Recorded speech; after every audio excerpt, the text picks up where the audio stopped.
Hi guys, I'm Anissa and I'm back with another video. Considering we're halfway through the year, it's time for another mid-year book freakout tag, which covers a lot of things, both your favorite things you've read, what you're most excited to read for the next year, what was your most disappointing read, and all of kinds of other things. And I really like that. I think it's always fun to hear other people's answers to these questions, and it was actually fun trying to come up with answers this year. It was a little bit difficult because I've read a lot of really great things.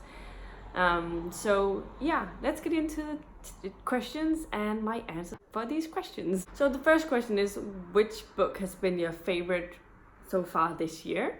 And this was really difficult. As I've said already, I have read a lot of great books. I've read quite a few books 5 stars, and a lot of them are really high on my favorites list of all time.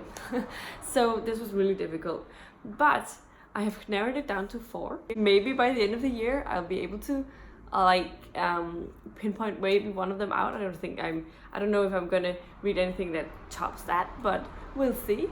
But the books that I have to narrow it down to is The Hobbit by J.R.R. Tolkien. This was just everything that I wanted it to be, and it was lived up to all of my expectations and more. It is definitely one of the best fantasy books I've ever read, and yeah, it was just a really delight reading this, and I'm planning on buying a beautiful copy of it myself. I'm probably gonna get the Folio Society edition because I think that looks really pretty. Anyway, another book that I really loved and I haven't talked about as much because I read it like last month. This month? Did I finish it this month or last month? I'm actually unsure right now. But that is The Founderside by Robert Jackson Bennett. This was amazing. Love the world building, the writing. This is just really amazing.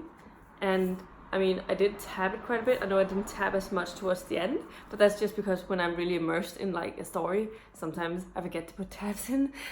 And that often happens towards the end. So another book that really got to me and I keep thinking about is The Calculating Stars by Mary Robinette Kowal. This had such a great set of characters, and our main character is complex and smart and brilliant, and it's set in a time when it's really difficult for women to get anywhere in science especially, and I just loved it. I loved how many different topics it covered, and I thought she did it really well, and I'm so excited to read the second book from her perspective. It's the last one from Elma's perspective, but then there's going to be some new ones that follows different characters but set in the same world, timeline. I don't know what to call it. It's not specifically a world because it's in our world, but it's an alternative history. So, and the fourth and final book that I put on my favorites is The 7 Husbands of Evelyn Hugo by Taylor Jenkins Reid. There's a reason this was so hyped last year, and I definitely agree with the majority. The audio I really recommend for this because they have some really great narrators working on this book, and it just made it for an even better story. But there are so many things that this book did really well, and I loved it and give it 5 out of 5 stars obviously, and can't not put this on this list. The second question is, what is the best sequel that you've read this year? And for this one I have 2 answers, both really lovely stories. The first one is Night Broken by Patricia Briggs. Mercy Thompson is my favorite urban fantasy series, and this is the 8th book in that series, and I love this. I give it 5 stars. I highly recommend this series. This was amazing and one of my favorites in the series as well. And the other book that I really loved was Men at Arms by Terry Pratchett. This is book 2 in the City Watch series. It's book 15 in the Discworld, and I love this to bits. Just as fun as the first one in the series, and I definitely love this one very much. The third question is a new release that you haven't gotten to yet, but you really want to, and for that one I'm gonna go with The Ruin of Kings by Jen Lyon. This is a fantasy book that came out in February or March, I think it was February, and I was really excited and really hyped. I had seen a lot of hype surrounding this book already last year, so I was very much getting into the I really need to read this. but I have still not gotten to it. But I am hoping I can fit it into my August TBR, but we'll see. That is definitely one of my most anticipated from books that have already been released. So we'll see when I get to it. Question number 4 is the most anticipated book for the second half of the year, and I don't have any that is like, oh my god, I need this book right now. Feeling towards any of these, because those books are not published until like 2020, so I have quite a few of those already.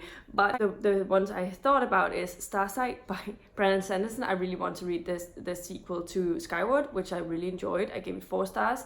And I am interested in seeing where this is going to go. I think Sanderson did well on his first science fiction book, and so I'm interested in seeing what's going to happen. Then I have The Starless Sea by Erin Morgenstern that I'm interested in seeing. She hasn't released anything else than Night Circus. Night Circus is not my favorite thing ever at all.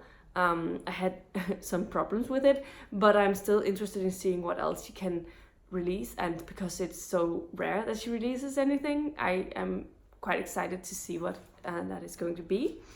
And the last thing that I have here is one I've never really heard of other people mention, but that is 10,000 Doors of January by Alex T. Harrow, I think that's his name, if I've written it correctly. This I think is it's a YA historical novel, but it follows someone gets a book that has some answers to magical doors and things that happen, and it just sounds right up my alley. So I'm very, very eager to try this out, and I think it comes out in September.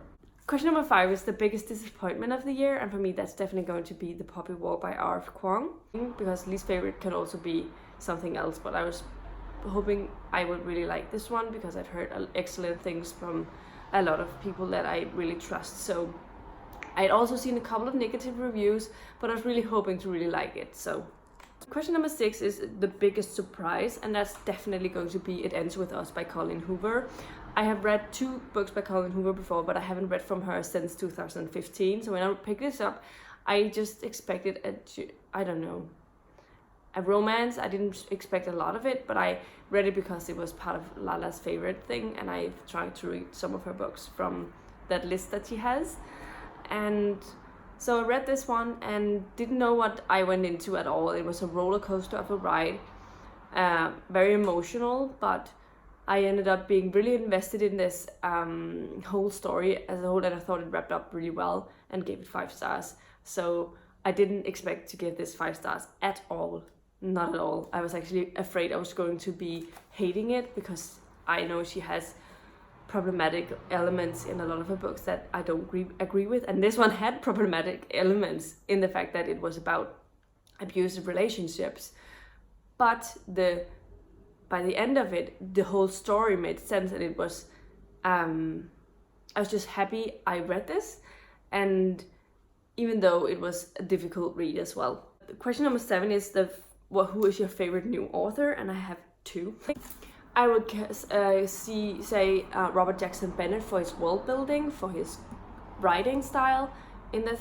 I really love this for his magic system that he created. It's so super unique, and so I'm really interested in reading his City of Stairs trilogy for sure. I really want to read that now, and I'm dying to get my hands on the second book in this, but it doesn't come out until 2020. So that's one of my most anticipated reads for next year, that's for sure. But I also really loved the writing of Mary Robinette Kowal, but most importantly, I enjoyed how she wrote all of the characters. I really loved Elma, our main character. She was complex, and she was written in a really interesting way, and this whole book was just great, and I want to read everything that Mary Robinette Kowal has written, so that usually tells me that I really appreciate it. I really love this author when I want to read everything. Question number 8 is a new fictional crush, and I usually tend to not get really fictional crushes in that way. But I will say that I have 2 that I really liked, and just because of things, and I will explain it. The first one is Nathaniel from The Calculating Stars, because Nathaniel is super I loved how respectful he is towards his wife, Elma. They are already in an established relationship when they start, so it's not like a romance you had to go out and date. But I just loved how he treated his wife. He was so respectful. Every man should be something like this, and I really, really appreciated it. Not that this was always like a dance on roses, if you will. It had its difficult moments, but I always thought that he was respectful.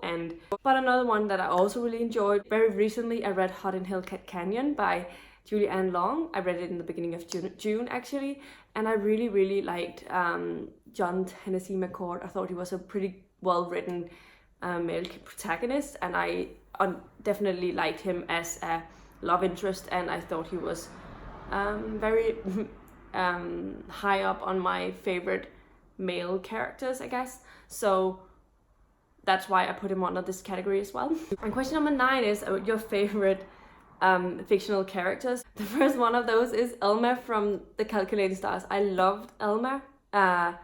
She is just, she's incredibly smart, and she knows this, but she's but also she has issues. She has a mental illness, and she has, because of that, she has anxiety, and she wants everything she does to be perfect, because what will the outside world think of her if she is not completely perfect? And it was just so relatable in the way, the things that she went through in this time, and it was stressful for her, and she just wanted to prove everyone that she was to become an astronaut, even though it was a very male-oriented profession that she decided to go for.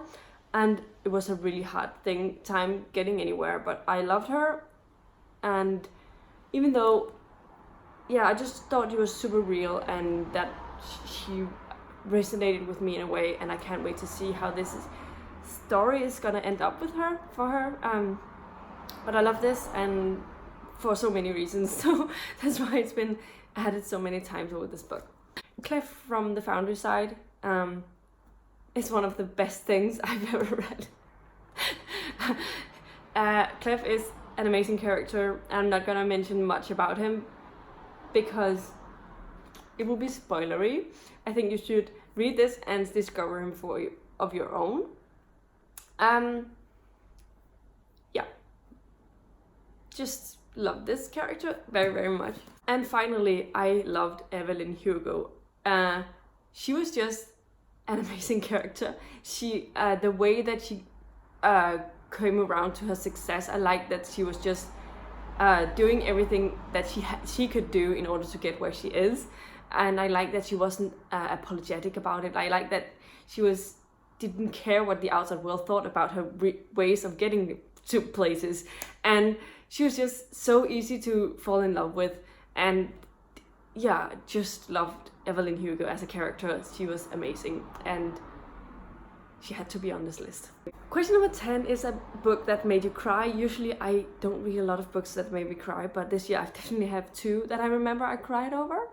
I'm not sure if I have some more that I've forgotten about, but definitely I cried when I read And Every Morning the Way Home Gets Longer and Longer by Fredrik Backman. This is a very short novella, and I cried a lot.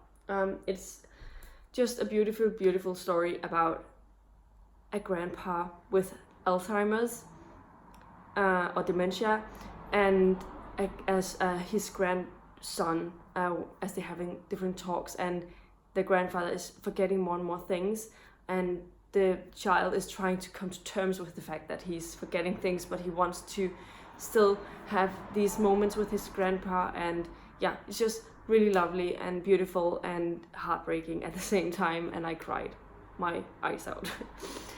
And another book that I also cried my eyes out at was The 7 Husbands of Evelyn Hugo, because there were so many moments in this that made me pull my eyes out, especially over the last hour of the audio or something. It really just got to me. And question number 11 is books that made you happy, and the first one of those is The Hobbit by J.R.R. Tolkien. I was super happy when I read this one. It was just such a cozy, warm feeling when I read it, and that's also why it's such a great book, because it's just like you open this up and you feel like you're just swept into the story, and it's so magical, and it's warmth, and it's richness, and it's just amazing. And surprisingly, there's also going to be a specific short story that I gave 5 stars to that I absolutely loved because it had a lot of hope. And although like all of it didn't make me happy because there were some brutal moments happening, by the end of it I was happy because of the hopefulness that was always in this book. It's so hopeful, and that is Rita Hayworth and the Shawshank Redemption by Stephen King. This is the first story in the different seasons, and it's the best, one of the best things I've ever read by Stephen King so far. So well written and hopeful, and although difficult to read at times, overall it was just hopeful, and I'm happy I read this so much.